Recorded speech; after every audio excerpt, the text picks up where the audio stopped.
Ladies and gentlemen, welcome to Hero Movie Podcast, your greatest source for superhero movie discussion in the multiverse. I am your host, Adam Portros, and I'm joined by Sweet Johnson Kovacs from the internet. Oh, yeah, if this Transformers is so great, where's Scooter? And, of course, Bruce Leslie. I'm a prickly pear, and I have absolutely nothing more than meets the eye. No, he is exactly what you see. You're not good. There's no special talent behind it. It's just like, nope, there you have it. Good luck. And but no, today we are talking about Transformers. There's so much more than meets the eye. Really bummed out that we didn't have any kind of, updated. Can't you get like this is what they did in the 90s? Can we get like Korn to do the Transformers theme or something like that and slap it on there? Whatever the 2020 version of Korn is, we need to put that and have them do like the traditional Transformers theme. We've reached a milestone. We've reached a point where even Adam doesn't know what the 2020 equivalent of Korn is. Yeah, no, too old. Too old. Don't have any idea. But you know what I do have an idea about? All the lovely people over at patreon.com/HMP who help keep this show rolling. You get the pre-show, post-show, and of course, Dinger Zone. We are into our second Matrix movie at this point. Things are getting a little bit bleak, but fear not. We still have a whole lot of fun with it, and we'd like to invite you to listen to those things and all the other awesome stuff that we have over at patreon.com/HMP, and you just help the show. We really appreciate that, and we love all of you who do that every single month. Thank you so very much. All right, boys, let's get into it. It's out on Netflix right now. It's the first of, I believe, 3 little arcs of all this stuff. Here is the trailer for Transformers. What's it called? War for Cybertron Trilogy Part 1 Siege. Oh, piece of cake. Just flows off the tongue. Good job there, Netflix. I have done what I have to do to end this war.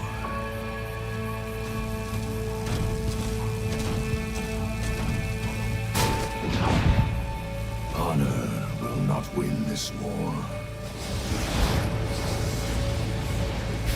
This is the final day of the Autobot resistance.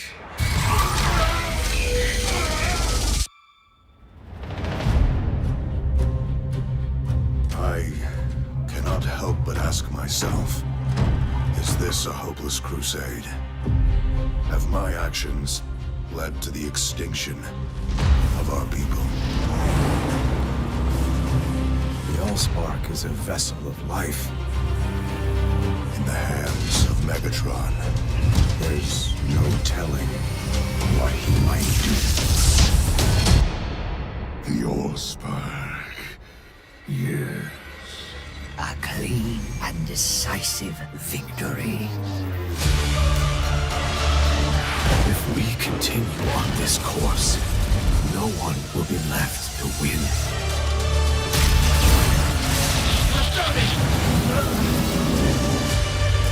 The circle closes, Prime. You are defeated.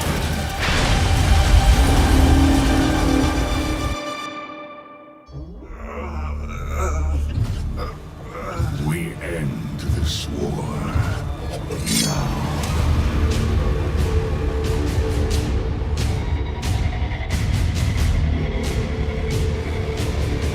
Alrighty, that was the trailer for Transformers on Netflix. Let's get into it. We've covered it a couple of times, but if this wants to start up, there we go. Come on. It's time for Bruce's Comic Book Connection. There we go. Bruce, Transformers.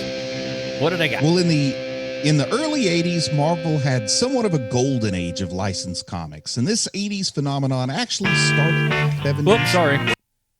Go ahead. I don't know why you just... I was enjoying the guitar riff. You're going to get a little Rolling Stones with part of your thing. You just decided to play the next track that was on the... All right, sorry about that. Go ahead. Well, the phenomenon of the golden age of licensed comics in the 80s for Marvel actually started in the 70s with Star Wars. Then things like Micronauts, ROM, G.I. Joe, and of course, Transformers were all added to the mix. This was a veritable cornucopia of storylines to inspire kids who played with these famous toys.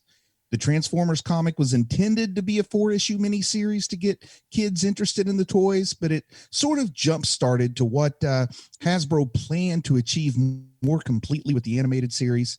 Of course, it was an unexpected hit, I guess you could say, and due to popular demand, the series ran for a whopping 80 issues, inspiring the clever creators to put the number 80 in a 4-issue miniseries on the cover of the final issue. I always thought that was great. Now, though the first few issues were written by Bill Mantlo, Ralph Macchio, and Jim Salicrup, the real creative force behind the stories and even names that we know was writer and editor Bob Budiansky. And just as Larry Hama took a collection of army men and made them seem real, Budiansky took a jumbled mess of Japanese toy robots from at least 2 different toy lines and brought them together in a rich universe with interesting personalities, complete with strengths, flaws, and nuance. Also, the Transformers had a completely different set of adventures in the United Kingdom, as Marvel UK published an entirely separate comic called Transformers UK. That's kind of like the Hero Movie Podcast version of naming something, isn't it? We got Transformers comics in the UK. What are we going to call them? Transformers UK. It's done. Go to lunch. Well, those are written primarily by Simon Furman, who's perhaps the foremost giant robot writer in the business, and someone I'm proud to have worked with on my sole traditionally published comic. Yeah, Simon Furman and I, we did a little UK collabo for 2000 AD. We dropped a little project called The Vigilant. The collected edition trade paperback should be coming out this fall, so be on the lookout, you vigilantiacs. But back to the Transformers, initial Transformers run in the comics. In the original comic stories, the Autobots and Decepticons land on Earth via a vehicle known as the Ark. On Earth, the Ark reassigns them identities as cars and jet planes and boomboxes and dinosaurs, you know, everyday Earth stuff. Now, traditionally, that's where the story begins. But what about all that stuff that happened before, back on Cybertron? Don't comic book readers get curious about that kind of stuff? Well, Dreamwave Comics got the Transformers license in 2002, and they published a miniseries written by the main Transformers man himself, Simon Furman, called Transformers: The War Within, that focused in the war on Cybertron before the Transformers came to Earth. The plot revolves around an archivist named Optronics as leader of the Autobots after the death of their previous leader, a fella named Sentinel Prime, at the hands of Megatron. Optronics stands before the Council of the Ancients, a group of beings who maintain a psychic link with the creation matrix and interpret its wishes. The will of the sacred life force is clear. Optronics has to be the new leader, despite his own protest that he's not suitable for the role. However, he's chosen anyway and renamed. Okay, guys, are you ready for this? Yeah. He is renamed Optimus Prime. Boom, mind blown. Would you guys have ever guessed that Optimus started out as a glorified librarian? No. The first thing Optimus does as the new leader of the Autobots is declare that the war with the Decepticons cannot be won, and he orders an evacuation of Cybertron. Hey, Optimus, it's Bruce here on Earth in the year 2020. I totally get it. I think we should evacuate our planet at this point. I just can't get anybody to take my space arc plan seriously. Well, anyway, this series set a new precedent and began to rewrite parts of Cybertronian history to streamline it. And though Dreamwave Comics went bankrupt, the history they introduced stuck with the Transformers. IDW took over the Transformers after Dreamwave, and it is at IDW that Transformers comics are still going strong today. So check them out if you're so inclined. Yep, so we are here at the Transformers War for Cybertron, the Siege. So as I said, this is a kind of it sounds like they're doing, I haven't done too much research on it, I'm going to be honest, but from what I heard in passing is they're doing 3 series just like this one. We have 6 episodes that are around 23, 24 minutes apiece. So they're going to be doing 3 of these all together. Is it going to be worth our time to go check out the other 2? Well, we'll see. And I also read somewhere, Adam, I don't know if this is quite right or not, but maybe this is like in itself a sequel to something called the Prime Wars trilogy. You've got me. I have no idea. I'm sure that we probably have some like absolutely crazed Transformer fans out there, and I love Transformers fans because they are crazy. They are insane people who know way too much about like crazy robot lore and all this stuff. Where I'm impressed. I'm impressed that anyone just gets into this as much as insane crazy Transformers fans do. And from what I've kind of seen, they tend to like whatever this is. And I don't know if that's still going on. I mean, obviously not this year, but like the big annual North American Transformers convention used to be in Charlotte. Really?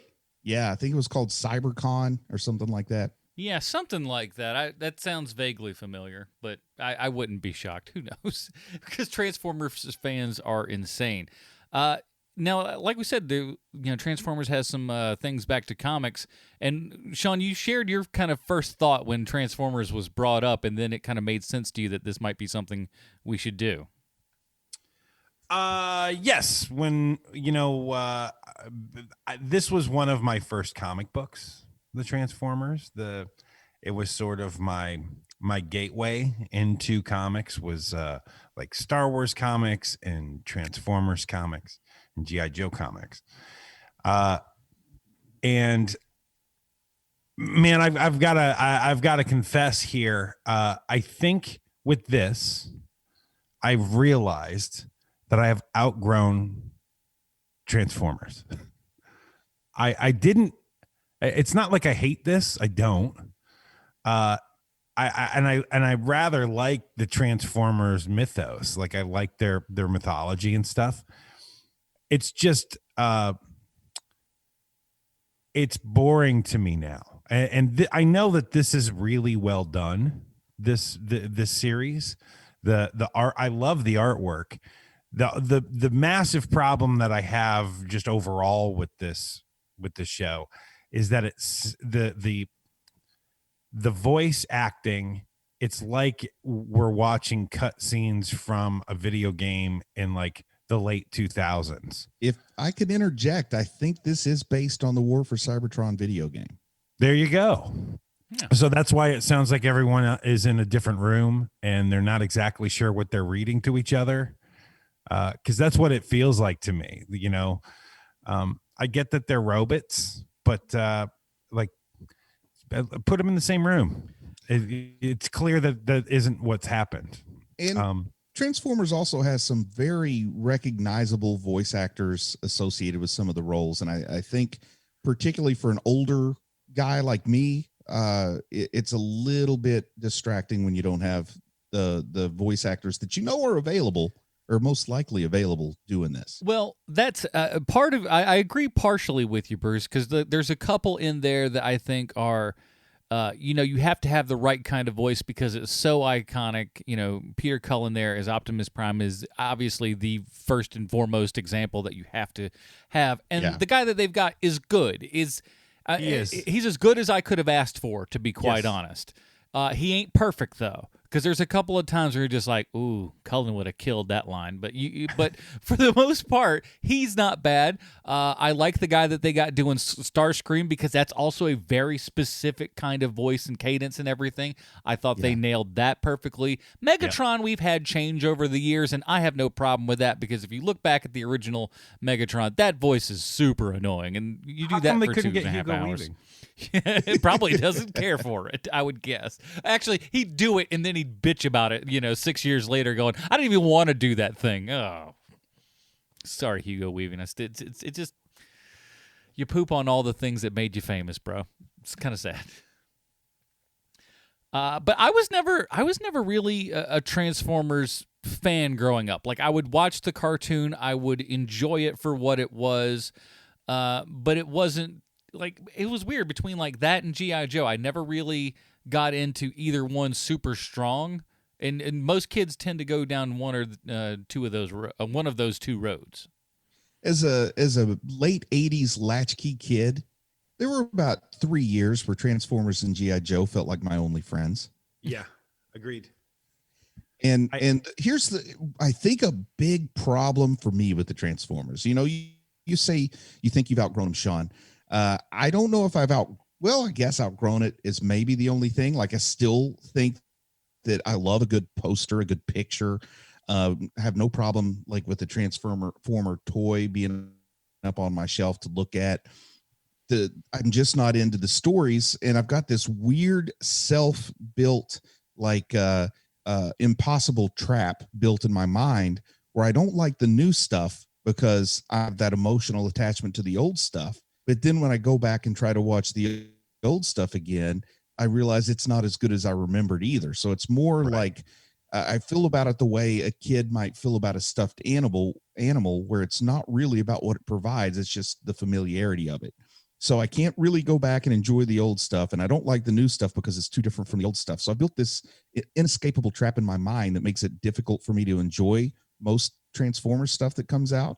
And I'm going to shove a lot of that on to my major disappointment with the theatrical releases up until Bumblebee. I didn't really care for any of those.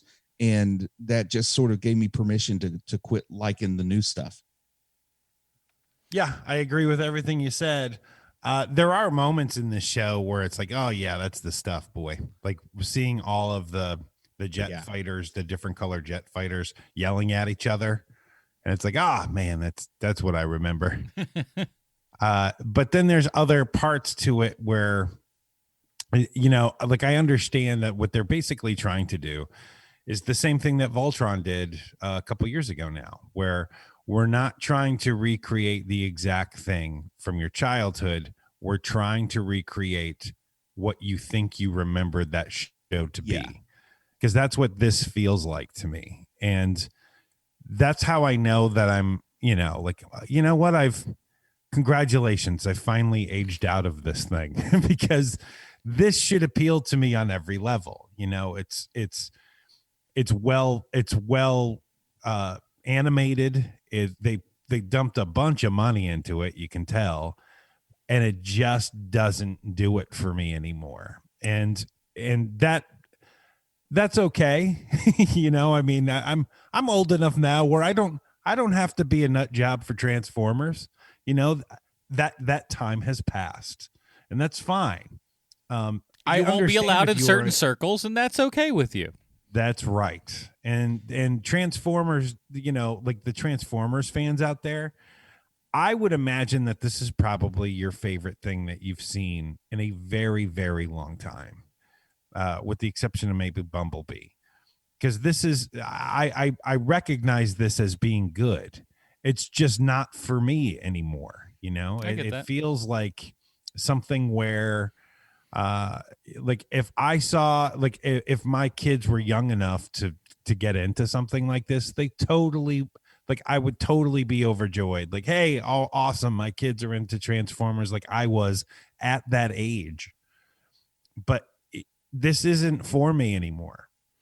Yeah, while watching this, I was like, man, if you're an 8-year-old kid when you're watching this, it's got to be the best thing ever. But I've also seen a review, at least one review, from a guy who identifies as a Transformer guy, gets really excited for Transformers. And even he said that this kind of was a little slow for him. Like he likes Transformers. He got to this point in life being a diehard Transformers fan because he liked the spectacle of it. And to try to shift into something with a little more depth to it didn't work for him at this point. And well, it's interesting you say that, because that was my feeling. I felt exactly as Sean has told us. I felt the exact same way. And then episode 4 happened. On episode 4, it felt like everything kind of changed, and they decided to start moving the story forward, as opposed to like what they did for the first 3 episodes, going, yes, it's a war. Cybertron. This side doesn't like this side. That side doesn't like that side. Energon, a little bit of this, little Allspark action, just words. They were just saying the same words over and over. They'd like throw in kind of a half-hearted little action scene here or there, but they were fairly boring. But come episode 4, all of a sudden it feels like they decided to start telling a story. And that's when this series took off for me, is starting in that 4th episode. And it's like, oh, well, great. We only have 2 episodes after this to feel like. I wish you would have, kind of started moving things along starting in episode 2. Yeah. I mean, different people get different mileage out of something. But sometimes if it takes the 4th or 5th entry to really get good, like the way I felt about Mission Impossible and Fast and Furious when we reviewed those, go donate on Patreon and listen to those. But it's probably not the best on an animated show like this not to get your hooks in early.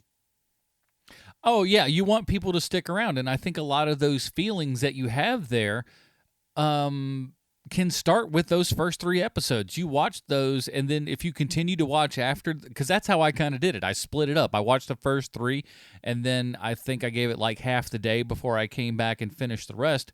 But I had that feeling at the third one, just like Sean, of like, man, I'm going to have to struggle to get through this episode because all they're doing is just saying, the same 18 phrases over and over and slightly, but not very much, changing the camera angle. And it was frankly quite boring. But come episode 4, it was like, oh, it's exciting now. What's going on? I also feel reassured that Sean didn't just burst into saying how much he loved this, because you were a little optimistic after that first episode with a little preview review you gave us.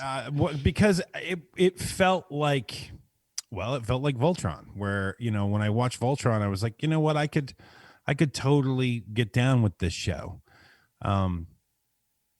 But the differences for me between the Transformers and Voltron is that they're with Transformers, they're, with the exception of your Optimus Prime, your Megatron, your Starscream, there aren't a lot of robots that at least for me, like they all start looking alike to me. Mm-hmm. There's a couple of them where the color scheme in and of themselves, like the one that, again, spoilers for all this crap, but I'm not sure that anyone really cares.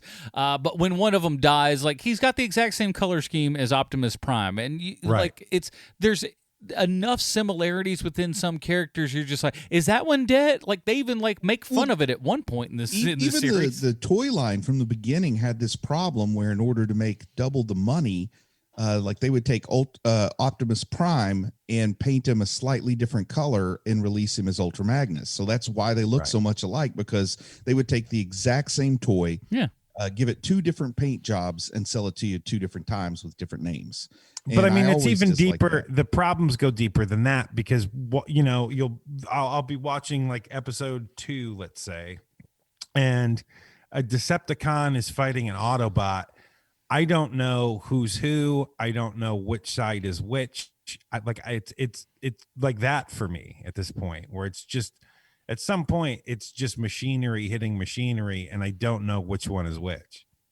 And also, you start to wonder, like when a show or a movie is going slow like this, you start to ask yourself the uncomfortable questions about Transformers. We even had somebody suggest this on Reddit, but the question they suggested is why do they have boy and girl Transformers? Like, do they do the stuff and make baby Transformers? That's where the mind wanders when a show moves slowly. Yeah, and I had forgotten about that question, but even while watching it, I was just like, okay, let's just say that we have, male and female robots and stuff. Why do the females have chowder buckets? Why does that make any sense? Yeah, that's a good point. And also, I've been watching Transformers since 1984, 85 when it first started out. So I've been watching it from day one.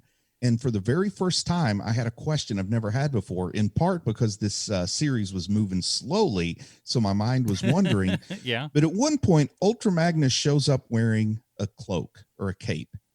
And that's the first time I've ever seen a Transformer wearing clothes. And suddenly I thought, have they been naked this whole time? Like, am I watching naked adults run around on screen and I didn't know it? The Transformers, inherited original sin and decided to put on clothes.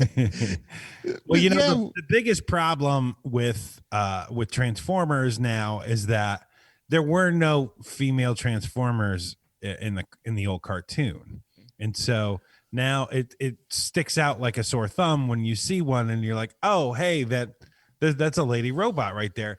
And it's actually double problematic, because now that you have lady robots and Transformers, no matter how voluptuous and curvy you make that robot, you're never going to make it sexier than Eva. Eva's the sexiest robot ever made. And also, for years, at least to me, I'm not a diehard Transformers watcher, but RC was like the Smurfette of the Transformers, where the whole Smurfette question comes up. Okay, so there's 99 guys and 1 girl. She's not getting any rest. And RC was kind of like the Smurfette of the Transformers. So if they do have biological reproduction, well, she needs frequent oil changes, I suspect. think about it for more than 10 seconds. You're going to go nuts because it's not even, and you'll have plenty of time in those first 3 episodes because they don't say anything different. It's all the same crap and it kind of looks cool. Do they go into car form to do this stuff? Because that would be less disturbing to watch. Or do I don't know. Watching 2 cars hump is pretty. That's kind of comedic, but 2 robots doing it's just uncomfortable. He's also, when you're that giant city robot, who are you? Who are you propagating the species? You with? better hope there's a lady city on the other side of the planet. Come on, that's Seattle. Everybody knows that's Seattle. And then I kind of wonder, well, anyway, are they biological at all if they're robots who made the first one? Lots of good questions. And if they're not, like, and that's another thing that I've always kind of wondered about, and I don't know who knows the answer to this. Perhaps someone does. We're on Cybertron, right? And why trucks? Why vehicles? Why all these things that we have that we know are earthly things? Do they just know that? How? I wouldn't figure they would end up looking like that if they were alien robots. I honestly didn't notice it so much with the Autobots. But when the Decepticons transform, they're like Cybertronian jets. They'll look differently when they get to Earth and the Ark reassigns them forms. Yeah, but I mean, what are you going to do there, man? I mean, they're screwed. Space cars, space jets versus Earth jets. And here's the thing. You're not going to have this whole season here or whatever go with Optimus Prime, looking like he's going with his clothes off, without all the truck stuff. So you can't do that. That's no good. And the one thing I like is that, I get Soundwave confused sometimes with. Yeah, I know what you're talking about. Yeah, like I'm not talking about Soundwave who turns into the boombox, but the guy that turns into a space gun. Shockwave.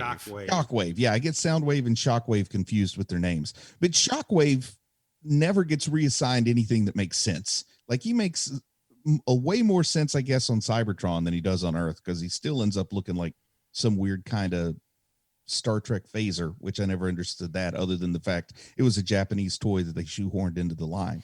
Yeah, I mean that's Megatron actually being like kind of a tank sort of thing makes it's way cooler sense. That he's a tank. Actually. Yeah, like let's make him a gun. Oh, what kind of stupid crap is this? I don't think I could be wrong here, but no matter how much a show may decide to pander to G1 fans, I don't think we'll ever see original form Megatron again. That's fine with me because it doesn't make any sense. Yeah. Of course, I did like it when he would transform into the gun, shrink down, and then like Starscream would fire the gun. That was another thing where you're just like, okay, all right, I'll take that you turned into a gun, fine and dandy, okay, but you shrink size as well. Come on now, what am I to think? Yeah, and then you also got the guy that turns into a boombox. Like at least a gun has some utility in battle, but. First off, when's the last time a cassette tape was handy? Like no, I think I would. But the cassette tape turns into the bird. Yeah, but I'm just saying, if I saw an actual talking robot on the street, it would probably catch my attention less than seeing somebody carrying a boombox these days. I still love Shockwave though. Like I just like the look of him, and I like his utility. Like the tapes do different stuff. So we're on Soundwave then, not Shockwave. Yeah, that's Soundwave. Mm-hmm. Yes. Those two kill me, man. I could kick Bud Budiansky in the shin for those two names. Those are great. Soundwave is the best, though. Yeah. He's a boombox, so it doesn't really matter. Like, no one's walking around with a boombox anymore. But there's just the face of that robot looks cool. All of it looks so neat. And like I had that one. So like I've looked at that, figure, forever in a day. It just seeing it on the screen there is so cool. And I don't know. I just love it. Oh man. I had I'll just call it the struggle of a poor kid who liked Transformers. My parents could afford to buy me the cassette tapes, but not the actual Soundwave. So I just had a couple of the cassette tapes. I had a few, again, speaking to our upbringing, I had a few Transformers, but I had a whole lot more GoBots. Yeah, I leaned into G.I. Joe. Those were more in my price. Ours, I was like third-hand He-Man stuff. That was most of my toys. Like to the point where they bought like a Castle Grayskull at a garage sale, wrapped it up for Christmas. We didn't know any better. That was brand new to us. That's awesome. Yeah, I had a secondhand IG-88. Yeah, it's like, listen, man, it's all about perspective, and kids to have none of it. So just make it, as long as you make it fun, that's all they need, man. It's true. And I love the art style of this entire show. At first, I didn't care for it too much, but again, I think even though the same directors are the ones that have done all of them, the writing team kind of changes more or less for the last 3 episodes, and I think those 2 guys, I forget their names off the top of my head, but I think they're the ones who kind of get this story rolling a bit. But through the whole thing, it looks fantastic. I love this art style, and it only gets progressively more interesting as things go on. I mean, we have a Mad Max Fury Road scene in this show. That's come on, that's awesome. Yeah, and I got to agree with you. I think that it looks beautiful. I like the art style. I like the fact that they've been fighting for a while. They're all beat up. Yeah, they're beat up when the story starts, and I like that.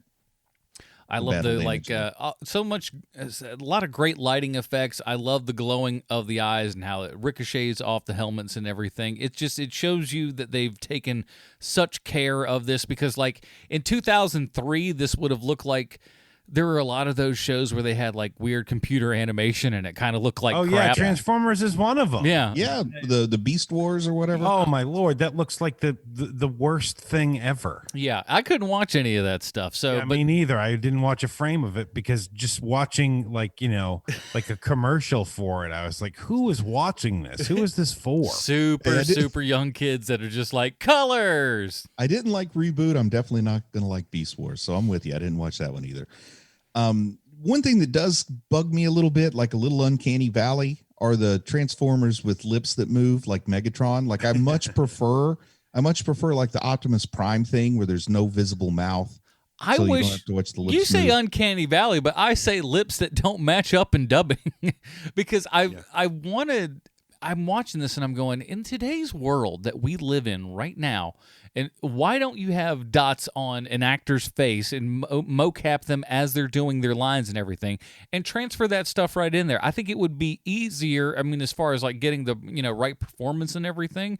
And these days that's got to be, marginally inexpensive compared to where, 20 years ago or something. Well, the production team, the primary production team here is Rooster Teeth. This is the most ambitious thing I think they've ever done. It's the first thing they've done like with a licensed property that's not just done specifically for Rooster Teeth. Yeah. So maybe there's some growing pains there too. Well, that's the thing. They're used to doing all those Halo things, and you never see move on Master Chief, a mouth. Yeah.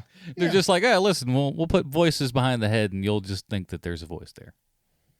But I put that back on the toy designers in the 70s and 80s that thought, hey, robots need to have lips. Because it just doesn't make sense. Yeah, because then you get into the whole, robots eating.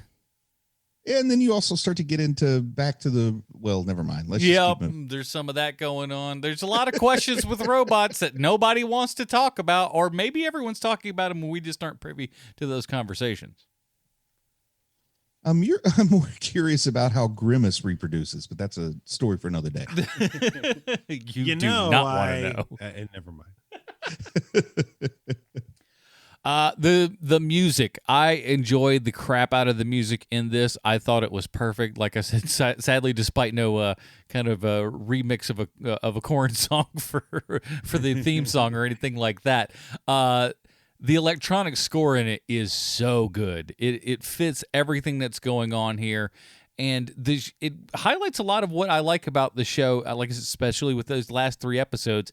We get to what kind of works a lot for Transformers, and as dumb as it sounds, Transformers is kind of Shakespeare sort of stuff. It's all just these factions and how dare you come into the, it's all that crap, but with laser guns. Yeah, it's... Shakespeare gets it from the same source, but I mean, basically it's like this certain period of European history where, there's internal squabbling with houses. I mean, this is kind of a War of the Roses with robots. You didn't think you were getting that on this podcast this week, did you? That's right. Now, back to the music, though. Did I totally miss it? because I didn't hear any music cues that were reminders of one of the greatest theme songs ever, that G1 Transformers theme song that we all know by heart. I didn't recall any. I mean, like the only thing that I would say is the absolute, they're pulling it from the other stuff is the transforming sound. Outside of that, from a soundscape standpoint, yeah, but not the transforming sound is like make or break. That's like the first bar you have to cross. So they did that, which is good because there's only one transforming sound in all our minds. So I picked up on that and I was glad to see that.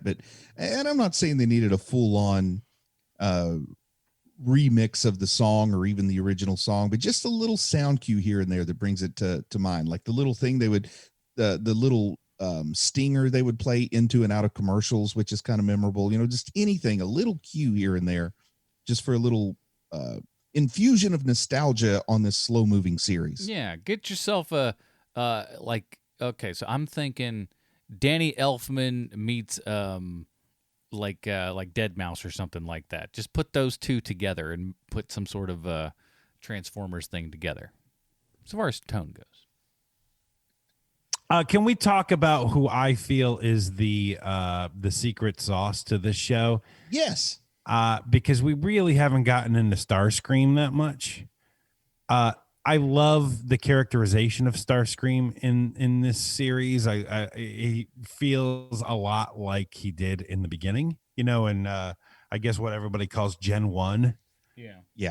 I love that he's sort of like an Oberon or a Lord Lovell, from Shakespeare. Yeah. I love the idea of like, we're going to keep this guy around, even though all he wants to do is take over the Decepticons. It's literally all he wants to do. And every time your back is turned, he's going to say something terrible about you, but we need to keep him around. Even though he's one of the shortest, smallest robots we have, he's not a great fighter, gets his arm chopped off really early, gets a new one. There's something about him I just absolutely love. I find him so funny. And I also like it that the Transformers put him in the role that they put him in, because He-Man and G.I. Joe make him the leader of the opposition. I mean, Skeletor, Cobra Commander, Starscream, that's the unholy trilogy that would make like a great little crossover event, though the rights would be a little bit tough with Skeletor. But Starscream is the Cobra Commander or the Skeletor, but he's not the guy in charge. He's the ambitious one. Man, so cool. Yeah, he's and the Richard III in the making. And like I said, they got the voice perfect for what it should be. I'm like, it's not exactly dead on, but like the feel and everything is there. And he's one of those ones I would put him like ever so slightly behind Optimus Prime. And you got to nail that voice. Otherwise, it's like, what are we doing? Yeah. So there's a lot of, I guess one of my biggest kind of complaints with this is that it becomes, sometimes this is good, sometimes it's bad. So like in the first half, like I said, we just kind of keep repeating the same like things over and over, talking about either Allspark or Energon or, the fact that this side doesn't like that side. And it does that essentially for 3 episodes. But so like they don't really go anywhere. And that's what, when you saw the opening where it says a Netflix anime series, so it specifically says that. After those first 3 episodes, I thought, is this going to be like an anime where we just keep saying the same things over and over and over again, and eventually we'll come to some big conclusion? And in a sense, it kind of did that halfway through. Your power levels are off the charts. Yeah, there's a lot of like, anime. This would have been drug out for 38 episodes. That's true. So it's like it's a Netflix anime. That's why it makes it only 6 episodes as opposed to 30. Normally it would be 30 if it went through the proper channels, but no, we've Americanized it a little bit, so it's okay. And I don't know the details behind it, and I'm far from wanting to say that I'm the person who can judge what gets to call itself an anime and what doesn't. But I kind of feel like a lot of times that tag is just slapped on something that's animated to try to give it a little more appeal to some folks or something. I don't know. I don't feel like that word means a whole lot now. Well, when you look at all the director names and everything, all Asian names, so it's not just but Transformers was almost always like that. But at the same time, too, I mean, there's the guys that wrote it seem not Asian. Yeah, Brandon once again, Easton and F.J. DeSanto. Those are the ones I think that. Or no, wait, I'm sorry. It's Brandon Easton and Gavin Hignite. Those are the two that I think really. They've written like the last 2 episodes, and I think Hignite wrote the first one or the second episode. But those last 3 with those 2 teamed up, I think that's what actually makes the show work and puts us in a forward momentum as opposed to just kind of circling the drain with, nonsense that you would hear on Star Trek. And that's what brings the second half into focus a little bit better, is that you do get those words that are like Star Trek, but eventually, like Star Trek, you just go like, oh, those are just words that mean things that I don't quite understand because they're futuristic space stuff, whatever, right? But you go along with it and you buy what they're doing because they've done it with such, conviction like it's real. You just kind of go along with it even though you don't understand any of it. And I do like that the Allspark is like a D12 or a D20 rather. Just roll it and you're going to see what happens. That is one of the things that I found very cringy if we're talking about like the Star Trekness of it all is the very, very like cringy. Every time they can shoehorn in something that sounds different to our ears, they do, like micro ticks for seconds, and it's so cringy and like it just falls so flat. My favorite was you can't believe your own eye units. It's like there was half a pause in there in the middle where I'm just like, really? You even know that you're doing it? Like eyes unit. You know what I'm talking about. Visual units. We're robots. Yeah. So stupid. Yeah. I'm sorry. My robotic heart cannot take this. Let's play some space pool. I need to go take a cyber poop. I'll be right back. Why was I programmed to feel? That's how, but I did kind of, I don't know. I like the bit at the end of the episode where the lady robot stays behind and kind of tries to shoot off some stuff. I thought it would have been hilarious if she'd have gotten shot like 2 seconds after Optimus left, but it didn't happen. She held her ground, and I kind of like the idea that going into this second season, that at least what it seems to be, we're going to have half people still on, maybe not half, but like a small group here still on Cybertron, and then another group that they think is dead in another place, but they're going someplace else. No? I'm remembering, though, that, Shockwave, right? Shockwave, not to get it confused, is he stayed on Cybertron even in the show when we were kids, right? Because Megatron would talk to, I want to say, Shockwave back on Cybertron from time to time. That would explain why he stayed a space gun. Yeah. In the comics, that didn't happen because when Megatron was out of commission, believed dead, missing, presumed dead, it was Shockwave who became the leader and that really, of course, upset Starscream.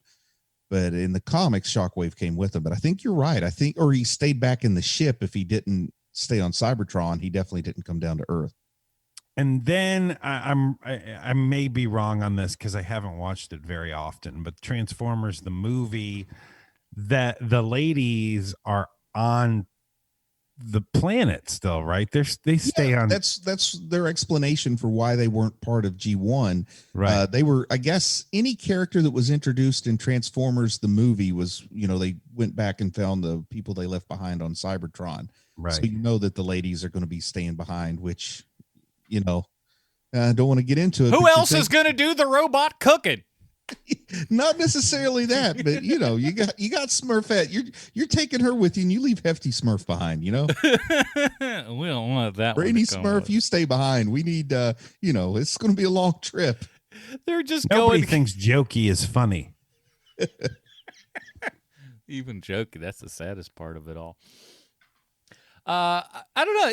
It was fun enough for what it was supposed to be. I like the Bumblebee arc and everything. I thought that was kind of an interesting take for it. And from what I understand, they start out with the first 2 characters that we see in this are the first ones that we saw in Transformers themselves. Bumblebee and Wheeljack.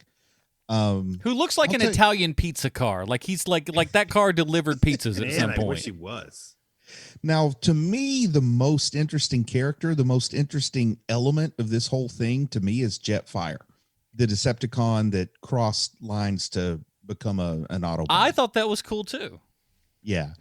And that's more like a season 4 thing or something, like the line of toys came along when somebody said, hey, we can sell this jet. Like, we've already sold this jet painted 3 different ways. We can sell it a 4th way by saying it's the Decepticon who became an Autobot. Yeah, if I remember correctly, you tell me if I'm wrong. It was if this wasn't the one, there was one that did it that you could basically like switch it and it had one on, like an Autobots and a Decepticon on one side and the other. I don't know if this was that one, but there was one like that. The thing, there was one that had like the hypercolor thing where if you put your finger on it and held it long enough, it would change from Autobot to Decepticon or whatever. And I don't know what they called it because they wanted to use the word deception in the name, but they had already burned that candle with Decepticon. So it still had some kind of name like SpyCon or SBOCon or something silly like that. And no one ever talks about it, but like the name Decepticons, like deceive is in the name. Like they're bad. They're the bad guys. How do you not know you're the bad guy when your name is literally Deceive? That's a negative thing. I don't think there's any. Well, when you're making, basically child's IP, That's and true. I don't mean to be so dismissive of it by saying that, but I mean, you want the kids to know These are the bad hey, guys. this is the bad guy here. Hey, dumb. Just so that they feel a little smarter. Oh, yeah. Something that they don't know. It's like calling Green Lantern's archenemy Sinestro. Huh? Don't you think that guy's probably going to be the bad guy? I will say I was probably at least 19 years old before I realized why they were called Decepticons. I just thought it was a cool name. I was like, Autobot's a stupid name, but Decepticon, that's cool. Oh, dude, if you had any idea the number of years, and I don't even want to say it out loud how long it was because it's utterly embarrassing that I looked at the Superman crest. You would cry in your sleep if you knew how old I was when I realized that's an S. And this is an era of writing and storytelling. This came from comic guys. It came up in the Silver and Bronze Age, a time where you would create a character that said he wants humans to treat mutants with respect and starts a club called the Brotherhood of Evil Mutants. You think when you put that on the door, it ought to be like a little sign to everybody of, hey, what's going on in here? Well, it's whatever. It's just, what's in a name, right? There's no room for nuance, let's just call this the Legion of Doom. I mean, I feel like we talked about this a long time ago when I thought in the real world, they wouldn't call the dark side. They would call it the true side, or they would try to give it the positive spin that made it more appealing. Yeah, no one calls I'm themselves. a patriot. Killy Bad Bads was not really working well with the focus groups. And one thing, not to get too sidetracked into what might be a future project, but like the Wheel of Time books, I love it because like the sort of good guys, the light side, they call it the one power. And then the dark side, they call it the true power. So they're both like trying to get some PR spin on there. They didn't start out, just calling one side good and one side dark. Listen, the over 40 crowd doesn't like that term, okay? We have to change it around. We need as much broad appeal as we possibly can get. Let's get it together. That needs to be another comic series. It's just focus groups. Focus groups working for like Cobra Commander. Yeah. Which I'm sure there's actually a comic that does just that. There have been a lot of G.I. Joe comics. That's not our what we're trying to talk about right now. Can we shift this a little bit to the side? Well, let's get to it, boys and girls, because I don't know how he's going to pull this one out of the old neither regions here, but we have to find out how this Netflix anime series connects one-to-one with Sylvester Stallone. Thank you, Adam. I have a prepared statement. Matt Hullum is one of those guys in the movie business. All he does is get it done. He's done a little bit of everything in production, from producer, like he is on Transformers War for Cybertron, to visual effects on the movie The Faculty, starring everyone's favorite cast member from the Fast and the Furious movies, Jordana Brewster. He's been a writer, an editor, and even a casting director. And if you need something done, Matt Hullum is going to make it happen. He's kind of like the baseball player Stan Musial. And I know bringing up sports on this podcast will make most of our listeners want to cut my tongue out like that Asian guy from that movie I didn't watch. But listen for a second. because the comparison is apt. Stan Musial was an outfielder, star of his team, and he quit baseball so he could go fight the Huns in World War II. But after comes back to baseball, his team says, hey, since you've been gone, we've all talked, we think you should probably play first base now. So he does, becomes one of the best first basemen of all time, goes to the Hall of Fame, and no one ever talks about him because he was on a bad team. Stan Musial is the type of dude I would have loved to hang out with, but I don't know how he would have felt about superhero movies. Anyway, getting back to Matt Hullum, the Stan Musial of the movie business. 2001, he was the visual effects department. He was in the visual effects department on a movie called Driven, starring Sylvester Stallone. We've talked about Driven before, which is the most anyone's ever talked about that movie, because who wants to watch a movie about open wheel racing starring Sylvester Stallone and Burt Reynolds? And there you have it, Kovacsers. This week's Stallone connection is Matt Hullum. I'm Sean Kovacs, and I know this week's Stallone connection could have been better, but here we are. Hey, man, like anytime where you can come up with something at all with these animated things, and especially with animated stuff that a lot of it doesn't tend to be made in the US of A, I got to congratulate you on, because it's a Herculean task that I certainly, because sometimes for fun, for like half a second, if it's an animated thing like this, I'll look for I'm like, let me see if I can see something really simple. Let me see if I can come up with something real fast to guess what he might do. And then there's times where it's like 3 seconds later and you're like, oh, he's screwed. There's no way they're coming up with anything that's going to make any kind of sense at all. But you do this it all week. the time. The connection was pretty easy to find because it was, the guy's pretty high up on the, like being a producer. It's like, oh, hey, that guy's done some stuff. Yeah, when you get down to craft services and just be like, well, this one time. I have been there. The all-time best, my all-time favorite was the personal trainer. It's like you don't even get a credit in the thing. Shut up. Just shut up. Well, here at Hero Movie Podcast, we have our own patented Robin rating system. And since this is a 3-part series for Transformers, we're definitely going to be rating this first part. You can find that over at reddit.com/r/Hero Movie Podcast, or just go to Reddit and do Hero Movie Podcast and join us. It's right there at the top of the screen, and post some fun stuff up. We enjoy seeing some interactions with people. Thank you for doing that. Bruce, where does the Siege portion of the War on Cybertron rate on the Robin rating system for you? It moves slow for me, but the artwork was beautiful. I really liked how the animation was done, how the characters were rendered. I found it a little interesting with the whole Jetfire storyline. Generally, I'm really a sucker for prequel stuff, but I kind of feel like this has been covered enough that I don't know if it needed to be covered again. But still, there's something there for the right person. So I'm not going to really shove it way down the list. I'm going to say it's just on the good side of Damian Wayne. Okay. Sean, what do you got? Same for me. It's Damian Wayne. If you are a Transformers fan, this is probably your Dick Grayson. I mean, there isn't a whole lot of like really great Transformer stuff. So I would say this is probably one of the best things that you'll ever watch. But for me personally, it's a Damian Wayne.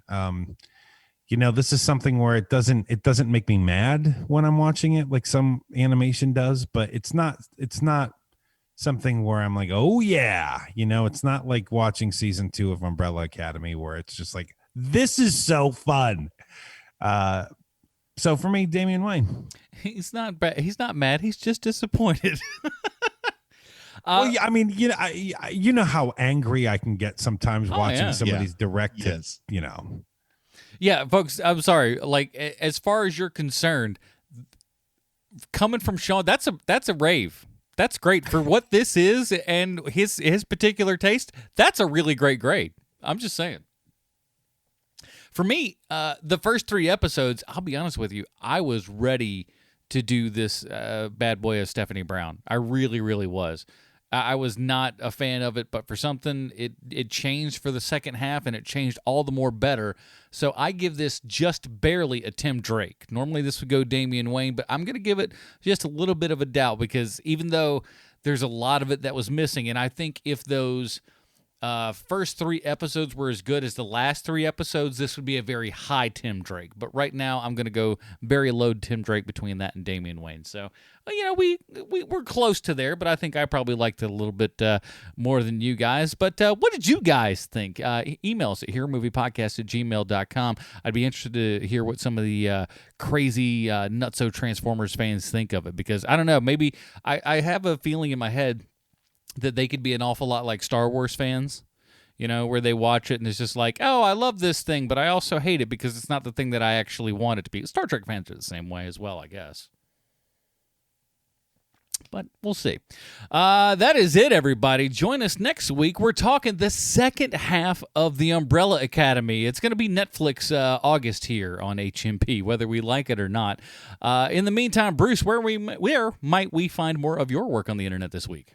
If you ever listen to Hero Movie Podcast and you think this show's okay, but what it's really missing is Bruce spending a good solid 30 to 45 minutes complaining about what a pain in the butt it is to move, go listen to Chubby Wizard, because I got to vent a little bit about the annoyances of moving over there.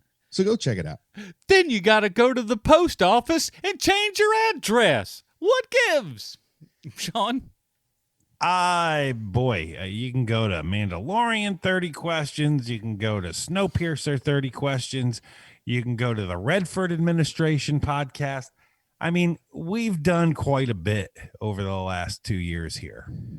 Yeah, I'm thinking Mandalorian's going to start getting up there, man. They're the people are liking our Facebook page at a decent little clip here with Mandalorian 30 questions. So this is I feel like next season's going to be a big one. So if you have yet to catch on, especially since Disney's making it to where you absolutely have to have Disney Plus if you want to stay, Yeah, do you want to be part of regular society, or do you want to be, an outcast? Do you want people to spit on you as you walk down the street? Well, you don't order Disney Plus is how that works.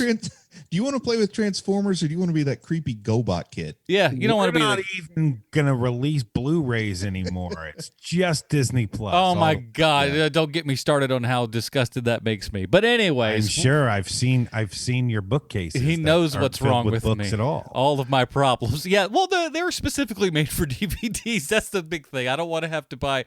There's too much. All right, that's a whole nother topic. Anyways, that's it, everybody. Join us next week when we're talking the second half of Umbrella Academy Season 2. For Sweet Johnson Kovacs from the internet, Bruce Leslie, I'm Adam Portress. Stay super, everybody. Bye, Marty and Evie.